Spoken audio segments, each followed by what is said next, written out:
Diaspora Commission, our legacy staff, we started this journey together. It's been tough, it's been rough, but we've all been pulling through together.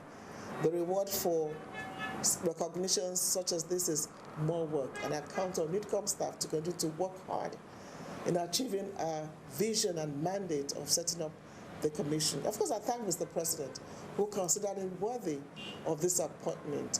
And you know, as the President always says, you, the Nigerian in the diaspora, are #1 ambassadors, and do not forget home. The Nigerians in Diaspora Commission will continue to work with you, the Nigerian in the diaspora, to engage in the programs and policies of the Nigerian government. We can't do it without you. We're all Nigerians wherever we find ourselves. So wherever you are the #1, ambassador of your country, Nigeria. So as we march on, NIDCOM is there for you. We're set up purposefully for you, the diaspora. Let's work together to build this great country of ours. Do not let us demarcate our country. We need to promote our country, the best of ourselves, and celebrate ourselves as Nigerians. Whichever way, no matter how far a river flows, it can never or should never cut off from its source. This is our source. Let's do everything to build this great country of ours. Patricia and all staff and founders of this Afro Global Excellence Award, thank you so much. We are deeply, indeed grateful. On behalf of all of us at NIDCOM, thank you. God bless you, and we do appreciate. Thank you.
After the passage of the Information Bill, 4 members of Parliament were honoured for their role to see to the passage of the bill.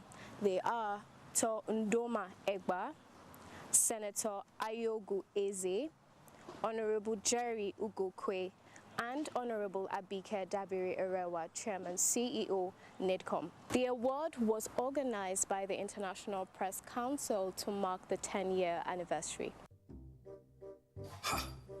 Not so fast. Look, I'm tired. I want to check out of this country for greener pastures. Just calm down for a moment. Please sit down. Do you have a job where you're going to? No, but someone is arranging, Listen, Alinko. Checking out of this country without proper planning means one thing. Unimaginable begin. You know, I've been in the diaspora, but legitimately doing great things at home and abroad. As I've been saying, without the proper footing abroad, the risk is not worth it. Listen, Alinko, it's better to be home than be trapped abroad, or even end up in prison.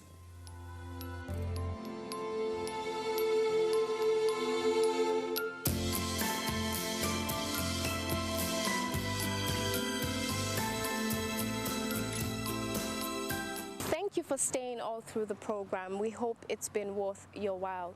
And in case you have anything to share with us, please do not hesitate to do so, as we expect feedback on our show. Remember, you can reach us on all our social media platforms.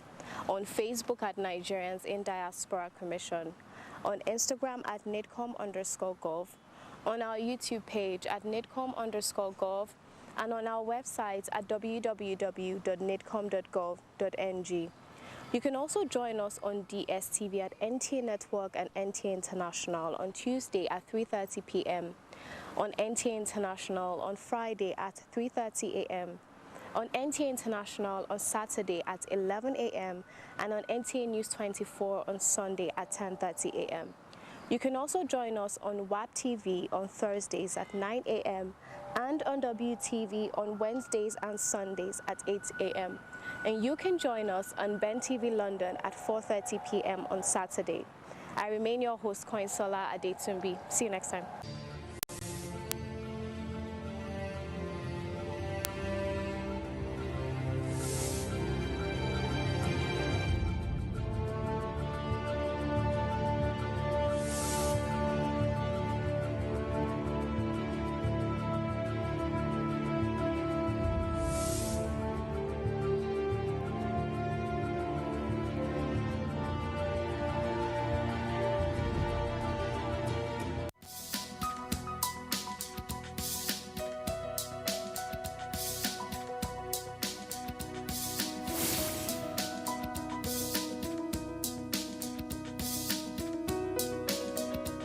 Everything is architected and designed by the Almighty. Someone who is a Christian is someone who lives a life of Christ. Jesus Christ. And the life of Jesus Christ is a life of sacrifice. Yes.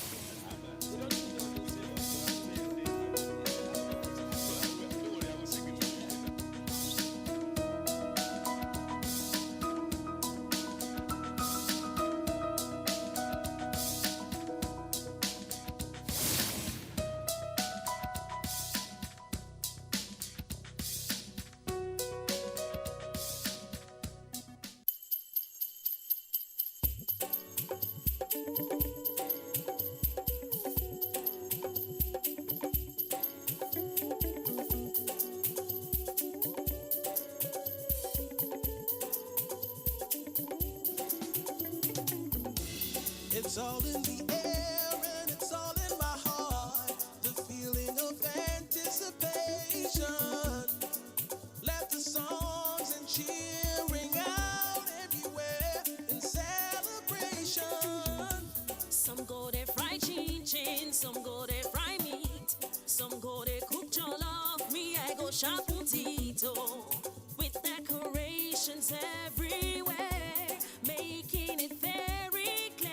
It's the season and a reason to turn your frown upside down. It's the season and a reason to spread love and joy all around.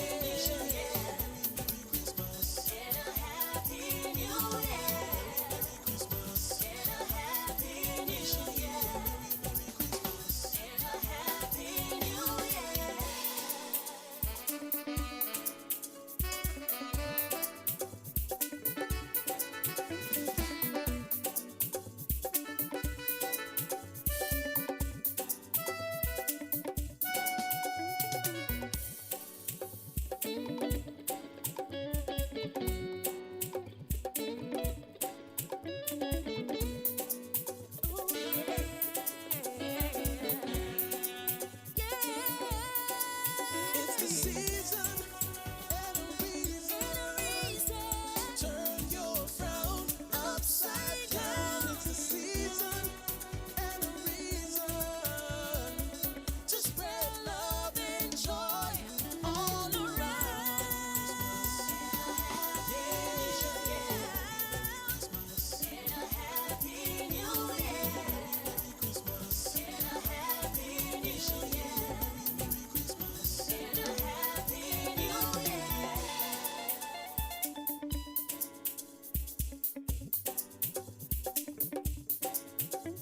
Compliments of the season, a very Merry Christmas and a most glorious New Year from all of us in NTA.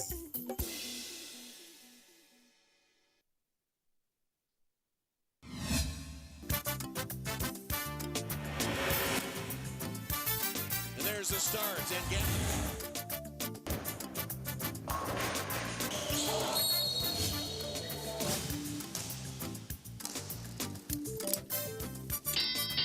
promises to Shara.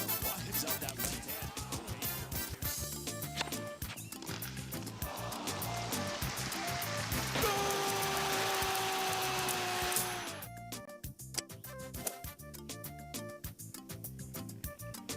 Bishop of basketball, goal! He hung on that net like a stalk up a tree. NTA Sports 24 brings you all sports, all time and all day. Tune in to watch NTA Sports 24 on Star Times Channel 270, StarSat on Channel 434 and Free TV on Channel 731. NTA Sports 24, where sports thrive.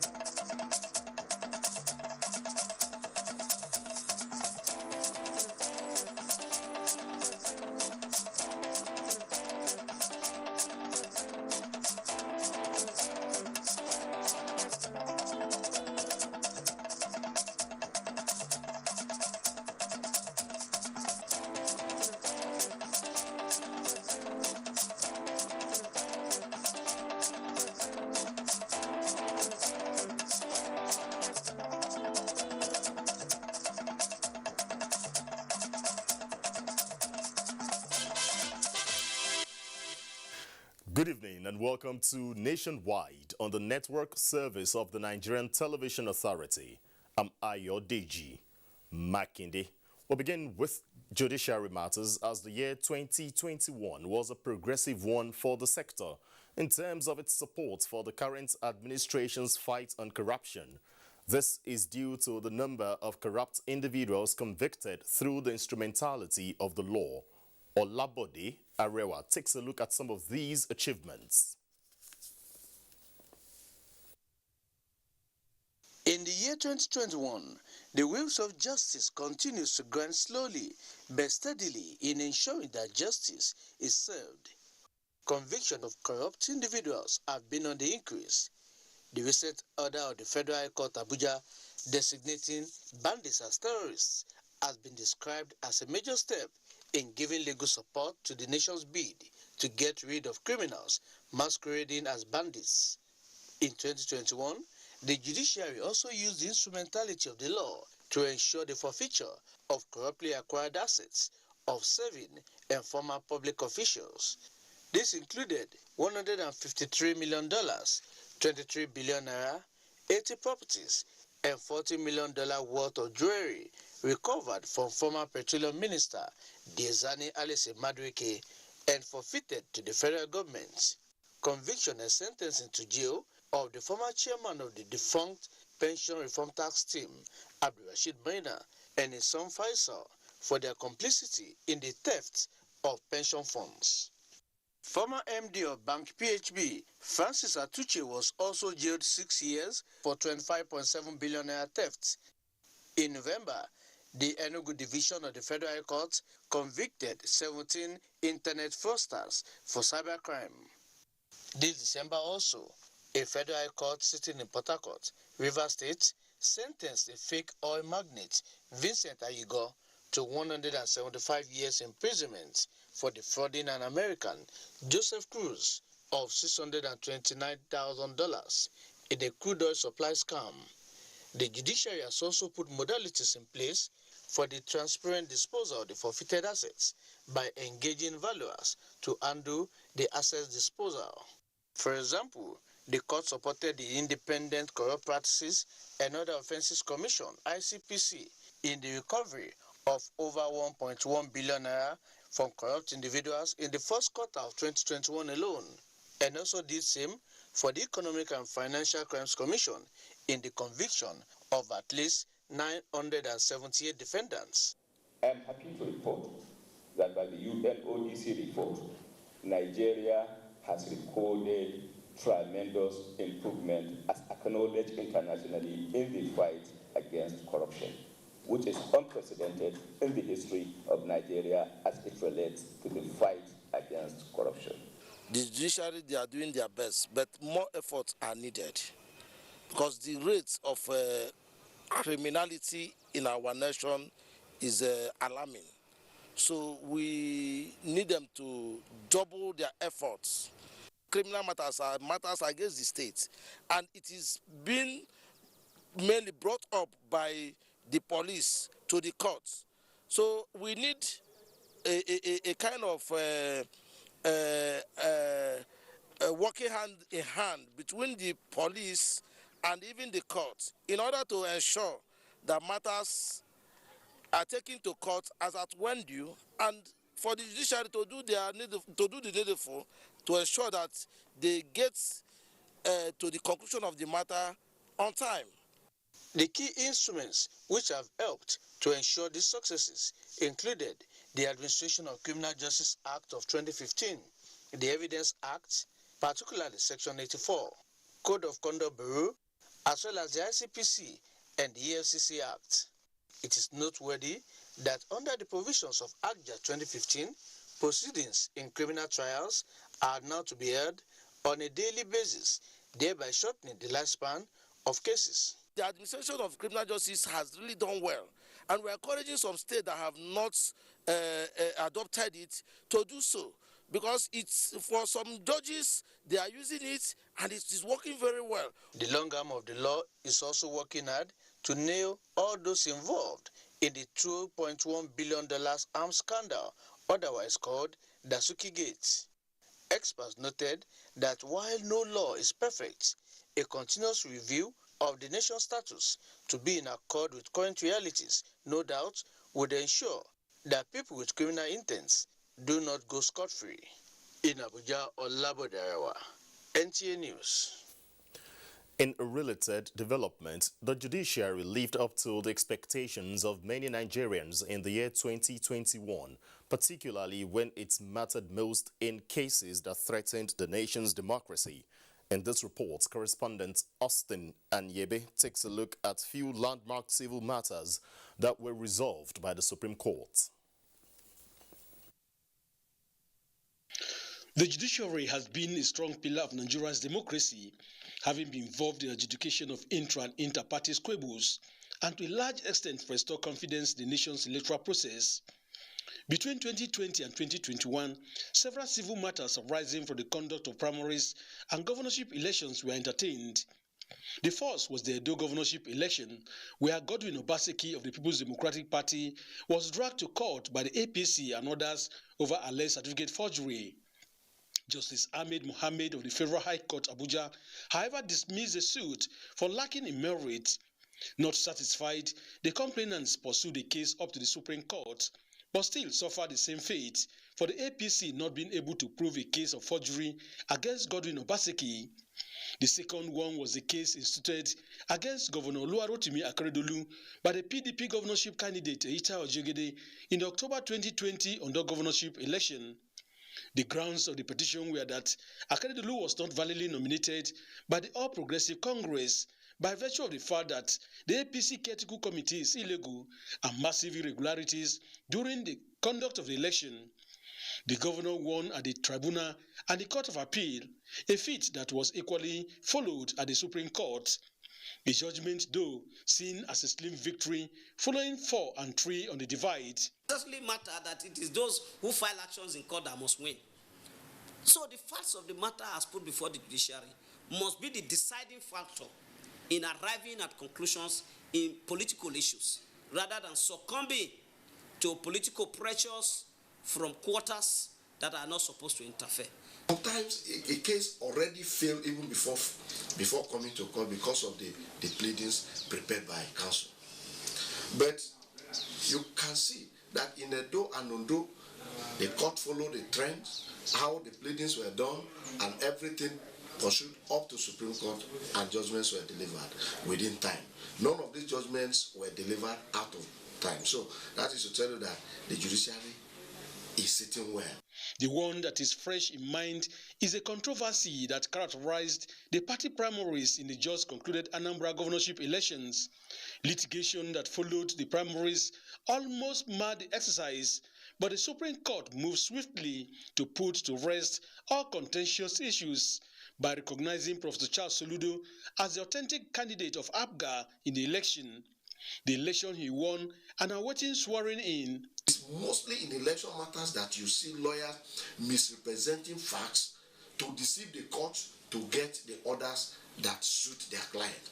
But I believe, and strongly too, that an end has come or will soon come to all this ex parte, indiscriminate obtaining of ex parte orders.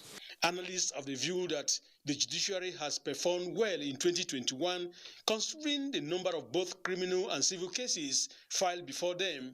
They express hope that the judiciary continue to uphold her independence, particularly as Nigeria edges towards another election period, as it is still the last hope of the ordinary citizens. The tempo of political activities is going to heighten in such a way as to generate a lot of infractions on the constitutional rights of political actors. And what that means is that the judiciary must be ready and prepared to receive a number of cases, a number of suits for it to decide, and it must do so fairly and courageously.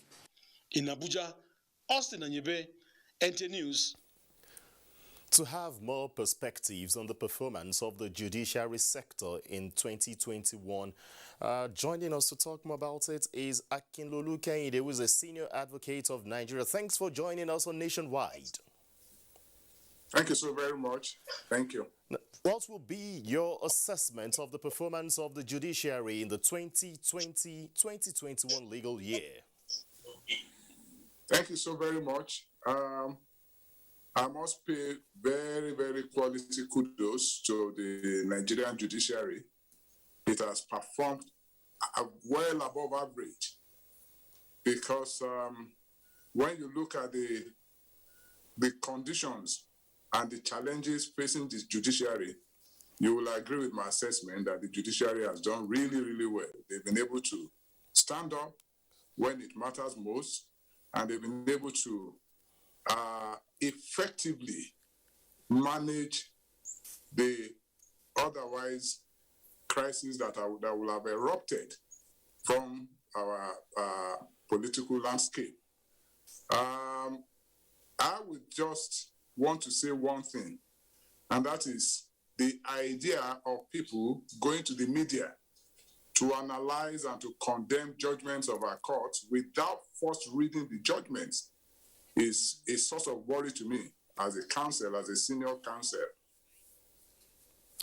Now, tell me more about the level of access to justice within the legal year under review. Very good. The courts are open. The courtrooms are open.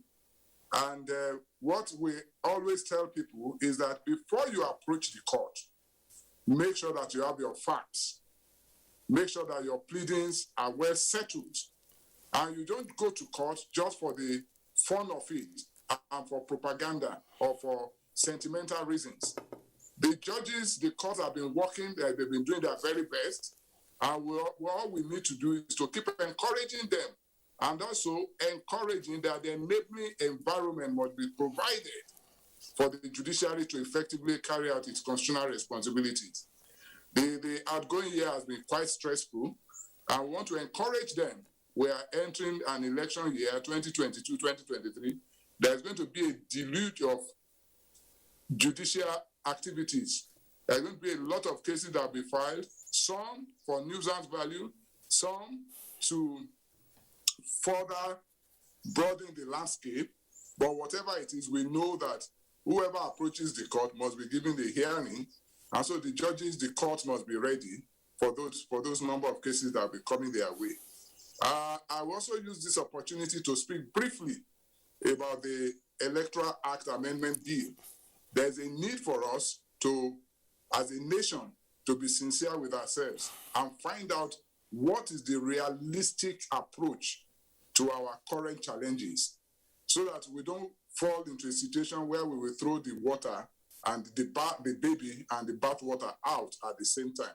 So I will encourage the National Assembly as quickly as possible. There are some very, very beautiful provisions in the Electoral Act Amendment Bill that they need to tinker with and send it back to the President for his assent so that we can have a smoother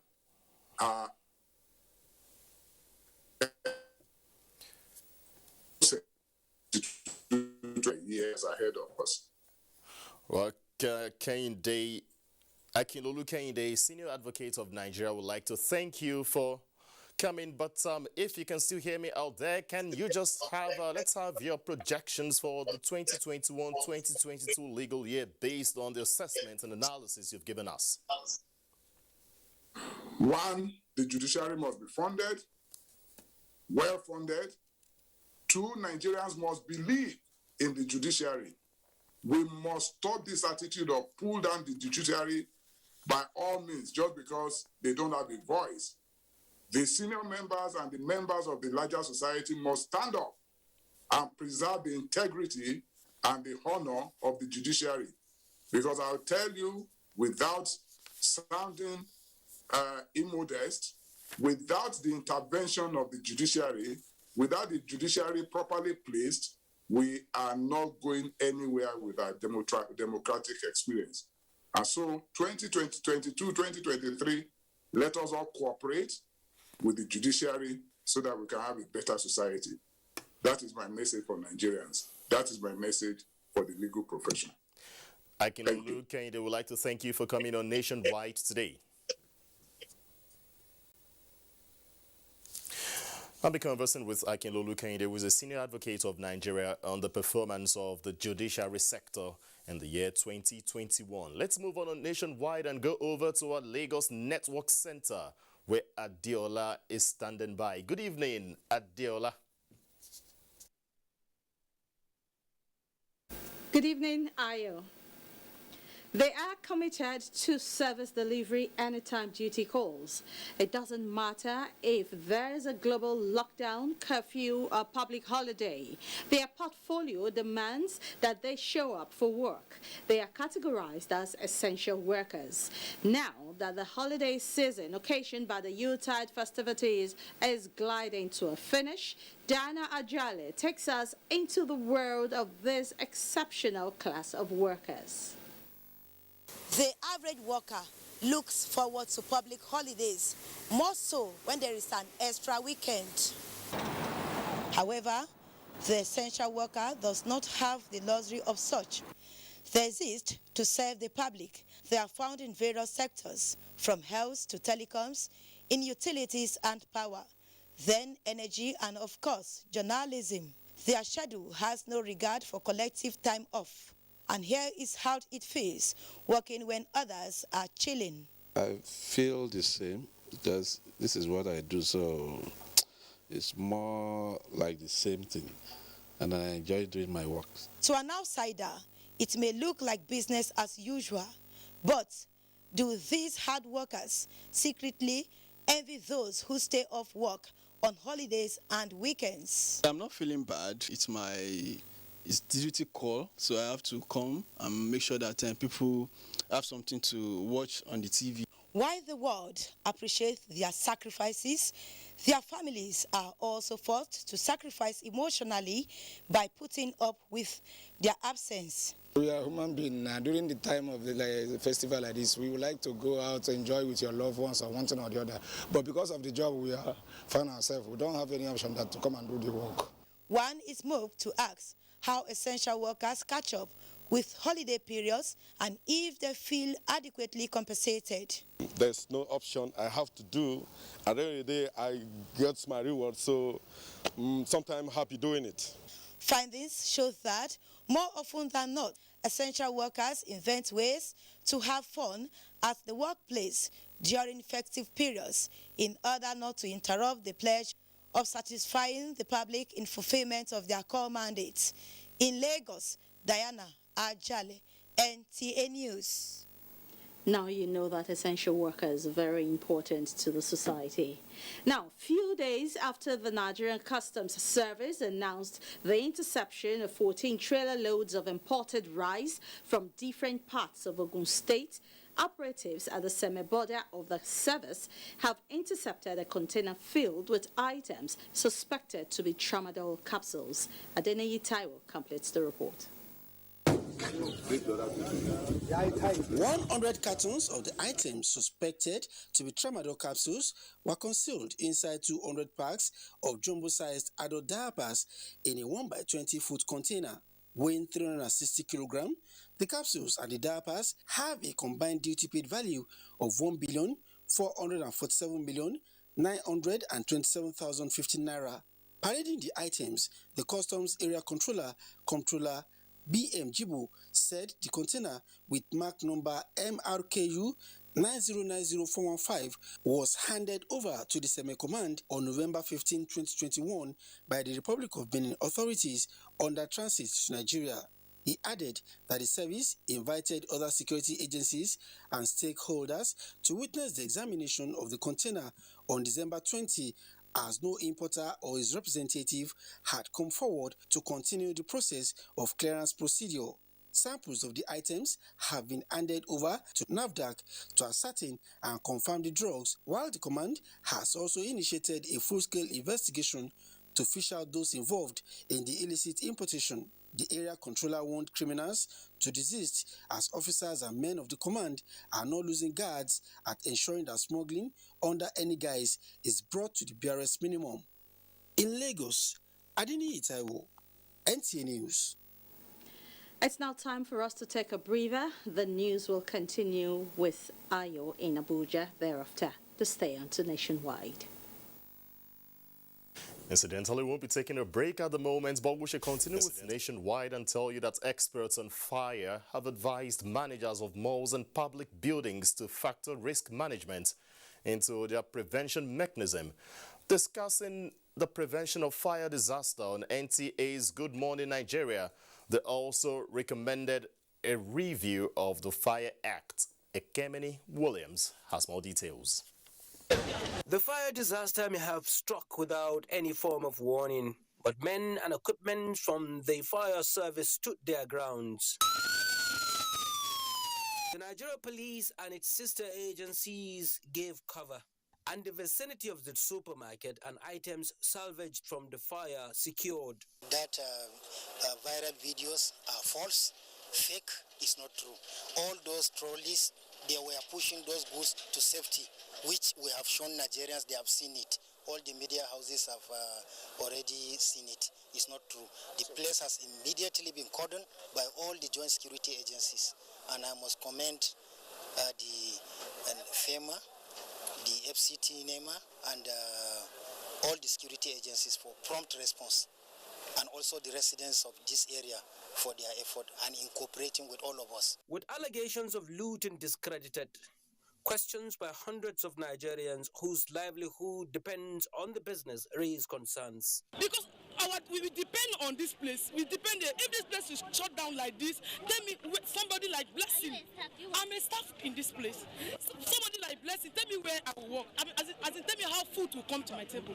An interface with a player in the insurance industry gives a ray of hope.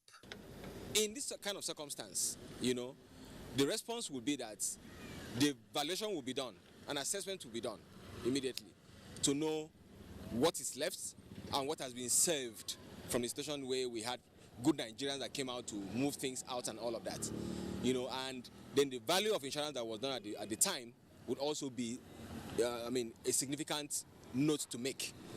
Because sometimes you may have insured the place for X amount at the beginning of the year and paid the premium, as it were.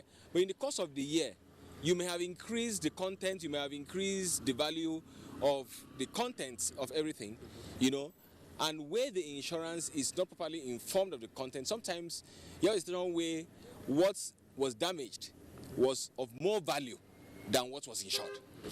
Days after the fire disaster broke out here at the supermarket, there's still a couple of flames from some part of the building. An intermittent blast from combustible materials in there, indicating the fact that this fire may continue to burn for a couple of more days. In Abuja, Abdullah Mohammed, NTA News. And that was the report by Abdullahi Muhammad on fire incidents in a supermarket here in the Federal Capital Territory. Now let's go back to our earlier report where we'll tell you that experts have discussed on Good Morning Nigeria on means to reduce incidents of fire in malls and supermarkets in the Federal Capital Territory. Ekemini Williams will be our guide. All the malls in the city I can attest to that we always visit them and advise them on what to do. They will say they are going to comply, but they will not comply. There has been a recurring concern about the capacity to prevent and fight fire disasters across the country. And the recent fire at the major mall in Abuja only compounded the situation. Experts on the program, however, say the country has adequate firefighting capacity and puts the blame on building developers who do not comply with the protocol for fire prevention nor provide for risk management in their building designs. There was no accessibility that you can get into the mall.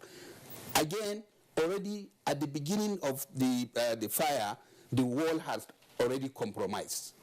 So therefore, the safety of the firemen first, because they cannot just jet in and then get buried at that point in time. So what we are always saying is that malls like this should factor in risk management into their own plans. They must have a place that is, okay, in case of emergency, we'll be able to open this place so that a fire truck can have access.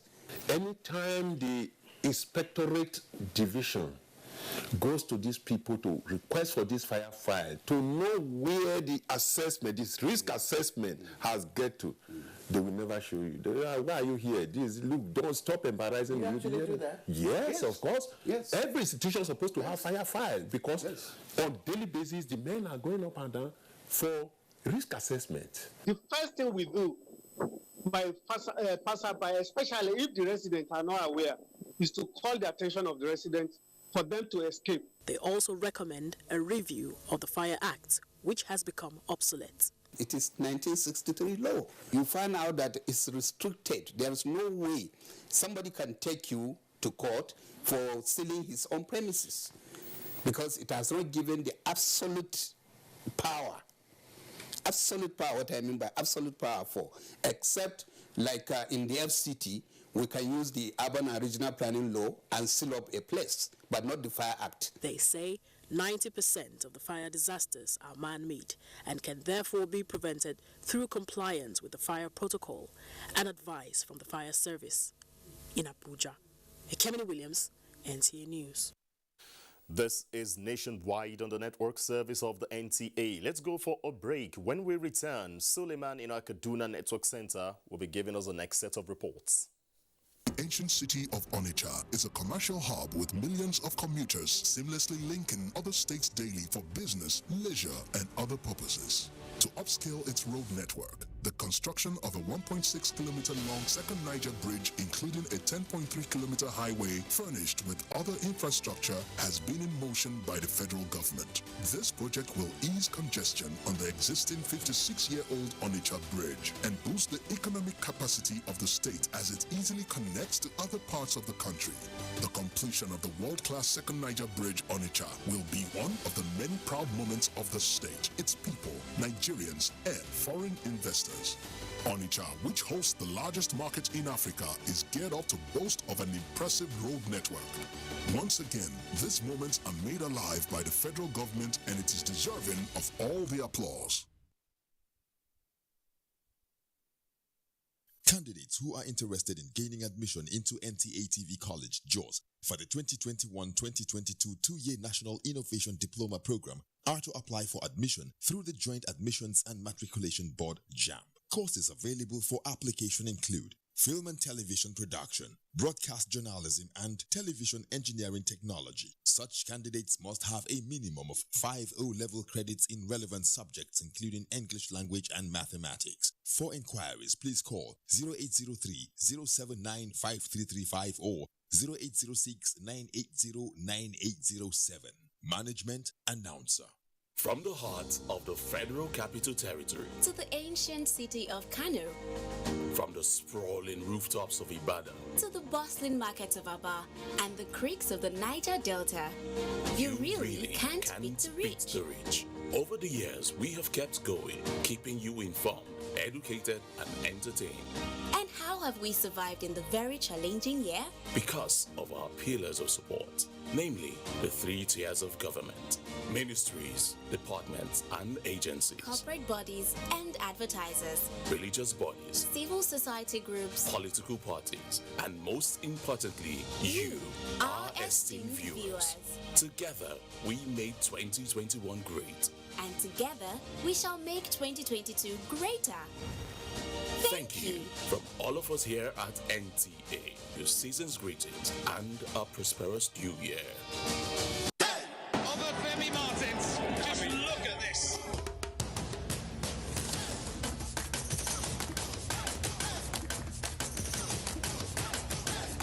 Remember the name.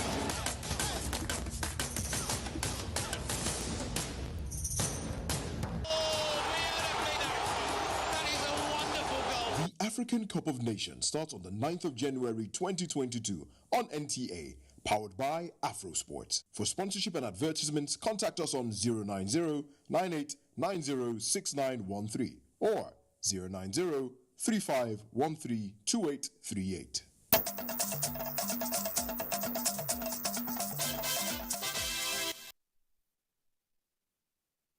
Good afternoon and welcome to Kaduna Network Center. Strike Force of the Nigeria Customs Service Zone B has intercepted contraband items with duty paid value of more than 854 million naira in the last 3 months. Deputy Comptroller Customs and Coordinator of the Strike Force, Hosseini Aliyu, stated this while displaying the seized items in Kano. Awal Salisu has details. The seizure was made through intelligence gathering at different locations in the zone under the anti-smuggling activities. The strike force succeeded in confiscating items which include cartons of spaghetti, bags of foreign rice, bales of second-hand clothes, vehicles and foreign shoes, among others, worth more than 854 million naira. Deputy Comptroller Customs and Coordinator of the Strike Force Zone B, Hussein Ali Olorokuba, said the seizure was made possible through the tireless efforts of the officers attached to the force. He said this is part of their commitment to enforce the Comptroller General's zero tolerance on smuggling along Nigerian borders. We are prepared and ready. As you see the assignment as a national assignment, we are ready to give all it takes to make sure we block out all illegitimate on customs tradings within Kano-Gidawa axis. The coordinator called for more collaboration from border communities in information sharing about the activities and movement of smugglers to ensure success in the fight against economic saboteurs. In Kano, Awal Salisu, NTA News. Imparting practical knowledge of the Quran is the way to go in addressing moral decadence and extremism among the Muslim youth population of Nigeria. This is the submission of scholars at the closing of a week-long national Quranic recitation competition held in Dusi, the Jigawa state capital. Our Salis reports that Plateau State emerges the overall winner of the competition.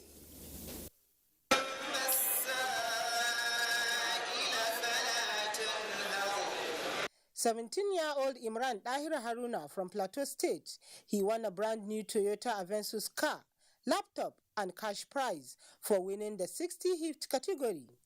The week-long annual event is the brainchild of Jama'atul Izalatul Bid'ah wa Iqamatus Sunnah that attract participants representing different parts of the country.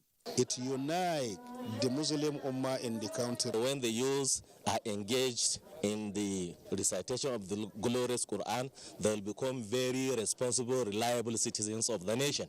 Governor Muhammad Badar Abubakar, represented by Deputy Governor Umar Ramadi, commended the body of Jibwi for taking the lead in promoting Islamic knowledge.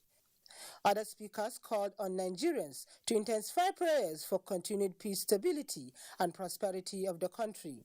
Various categories of participants in the competition won other consolation prizes as an encouragement. From Dusi, Hawa Haliru, NTA News. Well, that was the report put together by Hawa Haliru and not Awal Salisu, as earlier stated. Next is our Benin Network Center with Ogo Chukuka with more reports, but after the commercial break. 2022 Armed Forces Remembrance Day celebration is here again. The Nigerian Armed Forces work tirelessly day and night to give us peace to go about our businesses. Some have paid the supreme price. Should we forget the families and loved ones they left behind? No. I am therefore privileged to honor these veterans who devoted most of their lives, active lives, to securing the nation and the world at large. So, let's support the Nigerian Armed Forces and their families, corporate organizations, government agencies, parastatals, and individuals. Let's show our love and support for our armed forces. They are our heroes. Buy the Armed Forces Remembrance Emblem and donate into the Armed Forces Remembrance Emblem Appeal account. We love you, and your labor and sacrifice will not be in vain for spilling your blood for us to live.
African Cup of Nations starts on the 9th of January 2022 on NTA, powered by Afrosport. For sponsorship and advertisements, contact us on 090-9890-6913 or 090-3513-2838.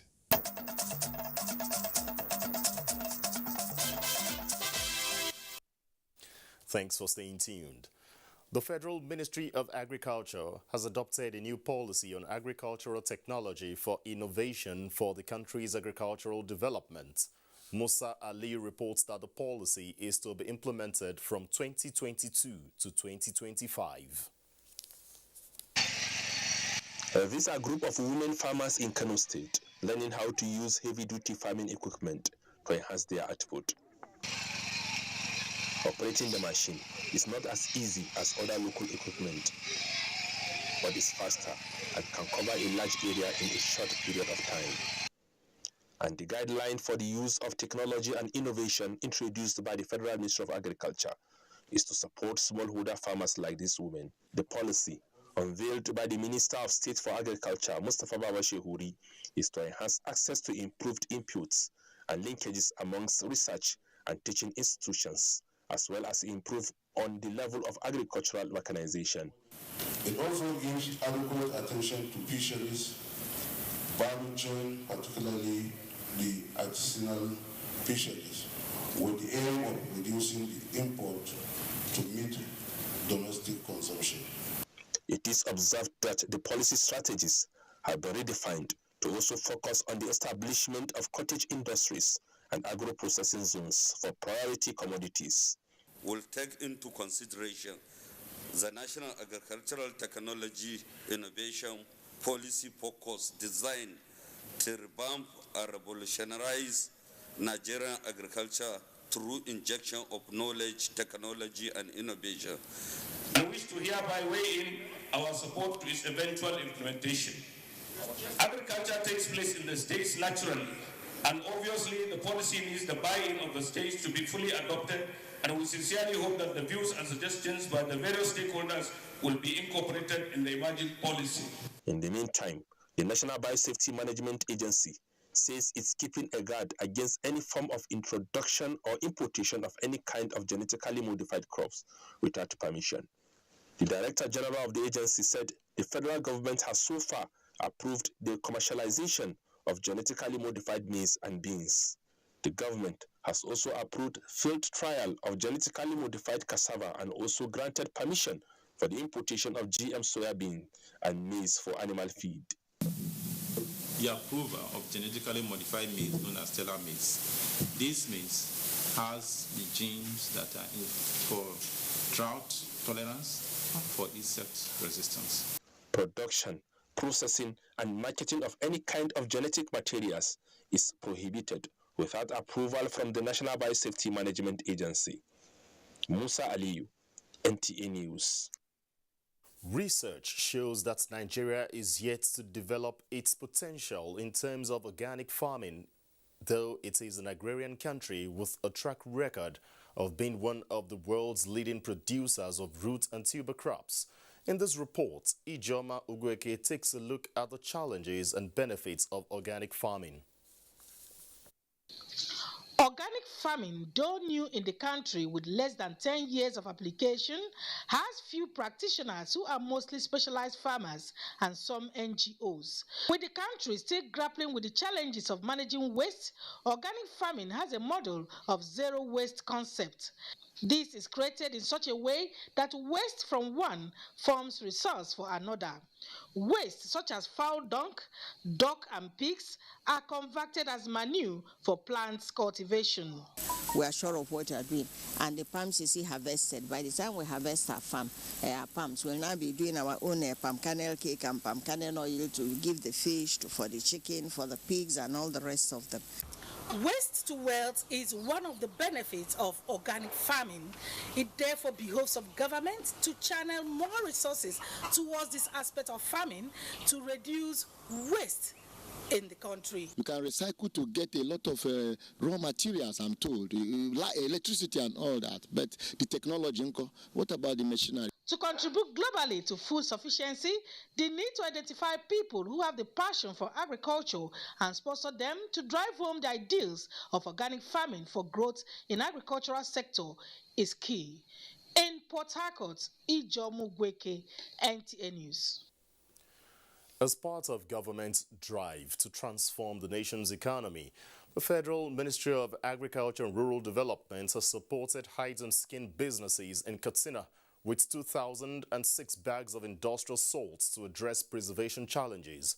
Shehu Adamu reports that with the gesture, no fewer than 812 licensed operators of hide and skin businesses benefited to boost value chain.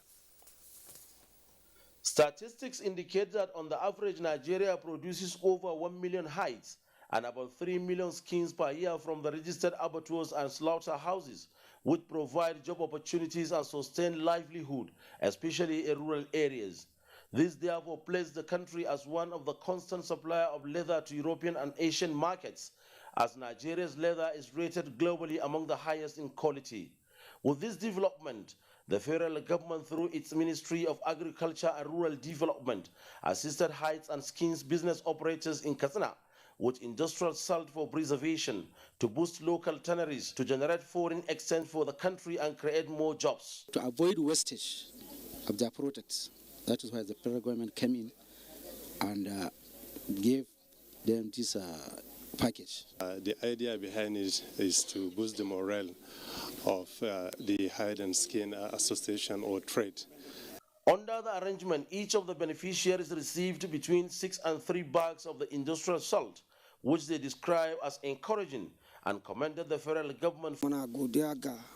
We are grateful to federal government for the assistance. This is what we buy from market, but now being given free. Stakeholders therefore advise the beneficiaries to make good use of the assistance and ensure proper registration of their businesses to drive the nation's economy. In Katsina, Shehu Adamu, NTA News. Away from agriculture, the collaboration between Akwa Ibom State and federal government in the provision of enabling and well-secured environments has been attributed to be one of the main reasons for the continuous influx of visitors to the state, especially this Yuletide. Kelvin Samuel reports that some stakeholders made this known while speaking on factors responsible for increased visits to the state. There are a number of factors that naturally attract visitors to any state, which include level of peace in the area, as no visitor would like to spend his or her time, especially during Yuletide, in a violence-prone environment. Accessibility, presence of needed infrastructures, as well as the people's hospitality, among others, all of which stakeholders say have been made available in Akwa Ibom State through the collaborative effort of the state and federal government, and as such have been responsible to the numerous number of holiday makers who consider Akwa Ibom State top on the list of places to spend the Yuletide with friends and family members. Given the federal government fund and federal government support, we've kept Akwa Ibom State as the most beautiful and the tourist destination of the Federal Republic of Nigeria. Tourism is the greatest alternative. Tourism is better than oil. Why is it better? It touches everyone. When a tourist comes in, let's say a family comes into Uyo town to spend, let's say, 250,000 naira. They are going to spend that 250,000 naira to pay hotel accommodation, to eat in restaurants, to buy things in shops.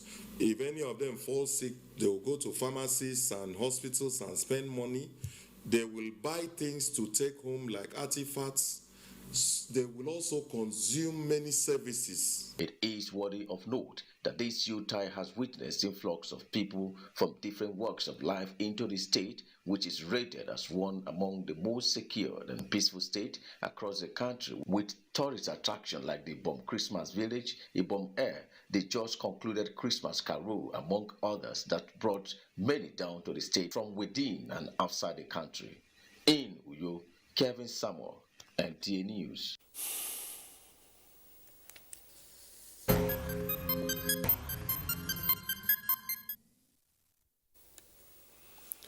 The Nigeria Center for Disease Control has confirmed 859 new cases of COVID-19 in 13 states of the Federation and the FCT. The breakdown shows that Lagos recorded the highest number of new infections with 555, followed by FCT with 57. Rivers has 44, Plateau is next with 43, Ondo 34, Kwara 23, Kano 18, Ogun 16, Enugu 11, Oyo 6, Delta 5, Bauchi and Bayelsa states have 3 cases each, while Edo State recorded a case. With this development, Nigeria now has 238,420 confirmed cases, with 212,770 of patients treated and discharged, while 3,024 persons have died of the virus. Police Command Secondary School, Ombak Obio Itam in Akwa Ibom State is ready for academic activities. And Sikak Okon reports that the Senior Special Assistant to the President on Niger Delta Affairs, Senator Ita Enang, made this known when he inspected the school to ascertain the level of job done. Senator Itainang inspected some federal government projects in Ibionibom local government area of Akwa Ibom State. Among the projects inspected is the Police Command Secondary School.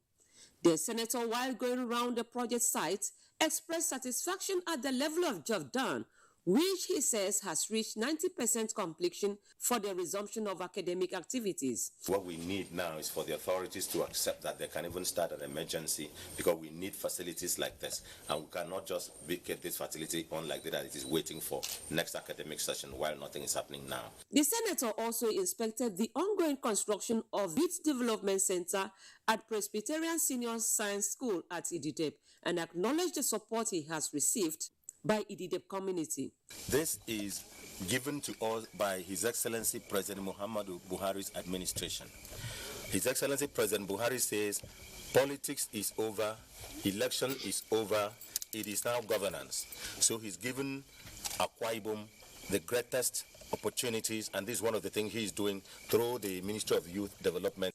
It is the hope of the people that the school will attract more progress and development to the area when academic activities resume, while commending the federal government for the establishment of federal government projects in the area. Nsika Okon, NTA News. It's time now to re-establish contact with our Benin Network Center, where Ogochukwuka is ready for us on Nationwide. Thank you, Ayodeji. Members of the Edo State Association for the Deaf received food items for the festive period. The package was put together by some members of the association in diaspora. Eugenia Ndubisi has details. Until their travel to Spain and USA, Osage Debiri and Anwuli Keri Oko were active members of the Edo State Association for the Deaf and Dumb. Hence, at this festive period, they put their resources together to put smiles on the faces of their members as they distribute rice, vegetable oil, and other. Our sincere apologies, we have to discontinue with our Benin Network Center. Young Usman Umar Dangona name has become a household in the field of innovations and inventions in the country.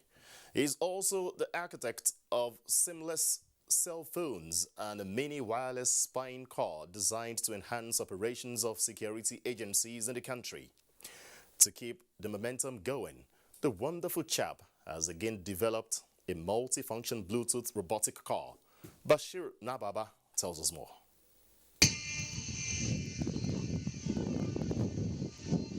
It may amaze you to know that the drone hovering in the sky is from the collection of an indigene of Yobe State, Usman Umar Dagona.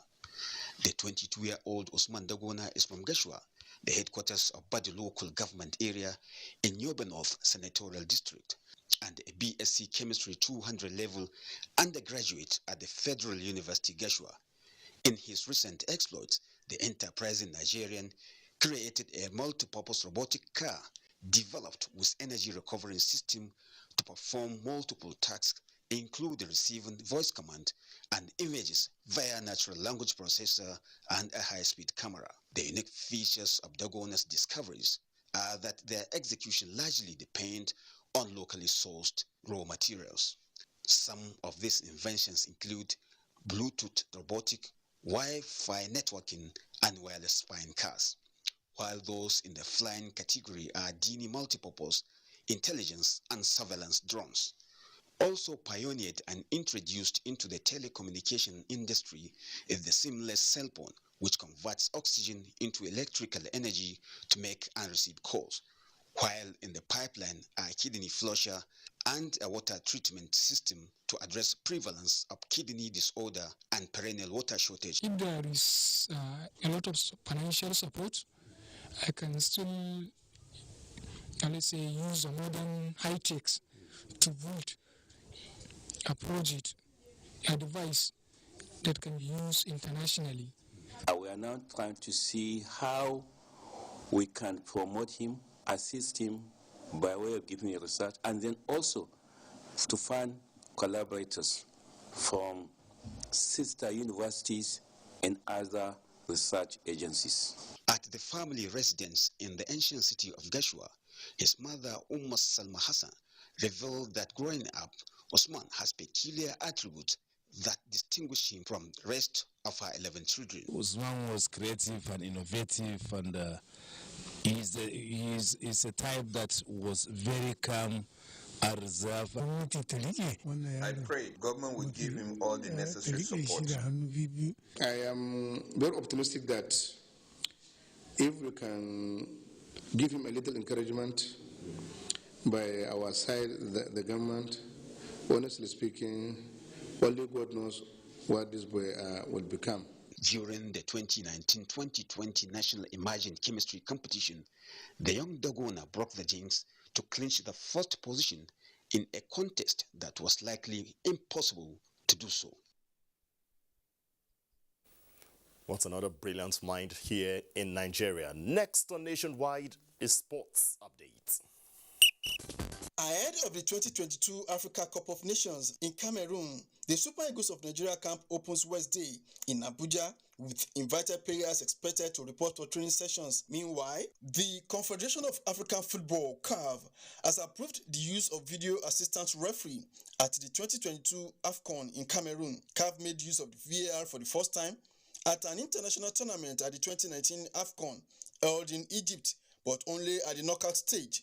But it will be used in all the 52 matches of the 2022 AFCON. In another development, the draws for the group stage of the 2021-2022 CAF Champions League held in Cairo, Egypt Tuesday indicate that Al Ali, Mamelodi Sundowns, Al Hilal and Al Merrikh are drawn in Group A.